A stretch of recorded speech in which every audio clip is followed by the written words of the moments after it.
Gary and Mary Ruth, we've been working on this story for a long time, and we'll tell you right up front that it's going to be hard to swallow at first.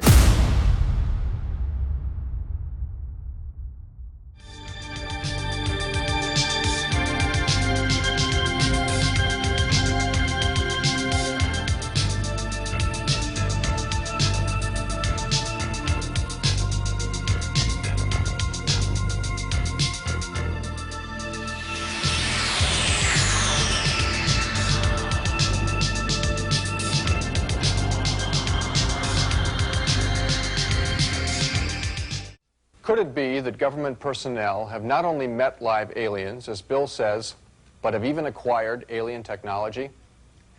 In 1989, a man named Bob Lazar appeared on Las Vegas television claiming that he was a physicist hired by the Office of Naval Intelligence to study an alien spacecraft held at a secret location near Groom Lake, Nevada.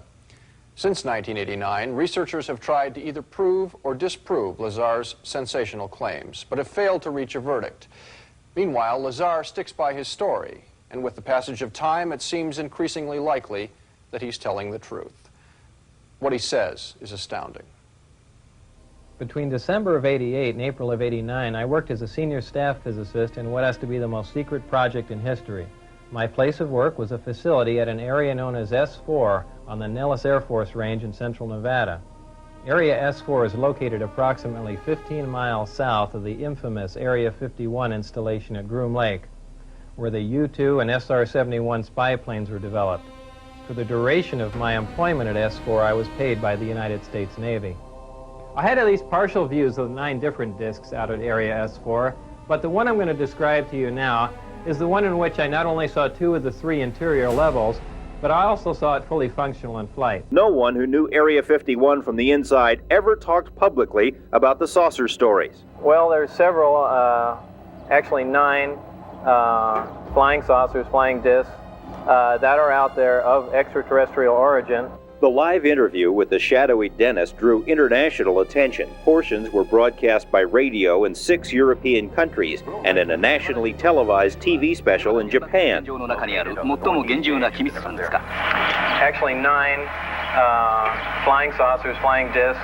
Despite numerous inquiries and feelers, Dennis has remained anonymous until now. His real name is Robert Lazar, a young scientist with eclectic interests. The choice of Dennis was an inside joke. He says that's the name of his superior at Groom Lake. It wasn't a joke to Dennis. He called right after and he said, "Do you have any idea what we're going to do to you now?" And I said, "Well, no." He hung up the phone.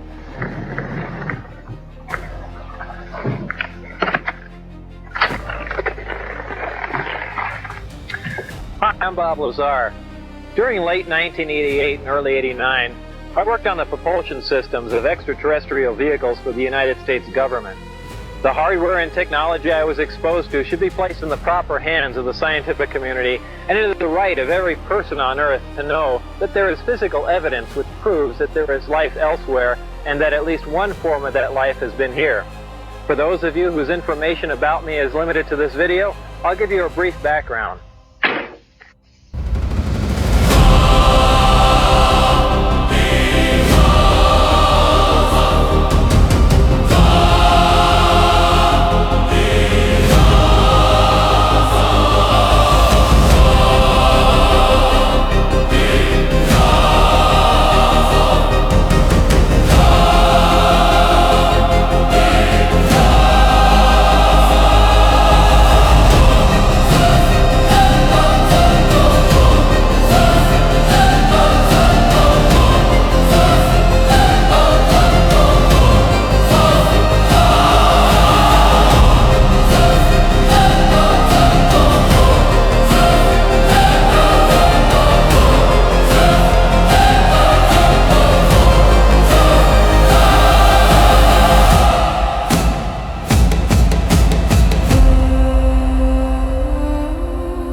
You are still to this day the most watched ever podcast we have ever done. that's on YouTube? That's just unreal. There's a couple things I want to bring up. Okay. People think that I make millions of dollars off of this stuff. And I don't. I would love to sign on to the millions of dollars program. Jeremy made his movie, and I didn't get a cent from Jeremy's movie. I said, anything you make, give to George. If you have a lie, you have one lie, and it's amazing because you've told the same one for all these years. It's a pretty detailed lie. It's also not normal.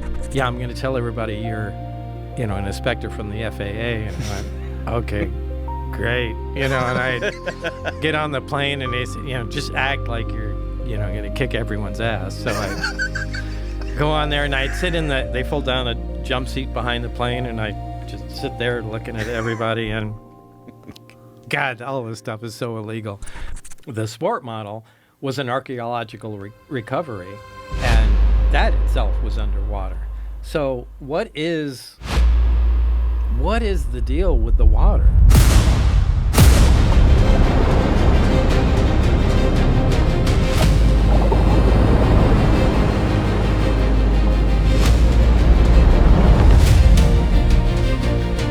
Have you ever asked anyone that has any inkling of any idea of where they got them or how they got them?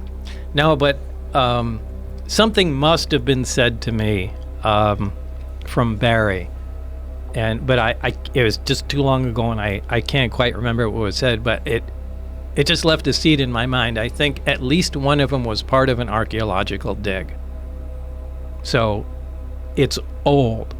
At least one of them is old. I don't know if it was the one I worked on. The sport model was an archaeological recovery, but I remember something to do with an archaeological dig. Whoa. So that means it's not just old, it's ancient. That'd be a great Steven Spielberg movie. Yeah. Right?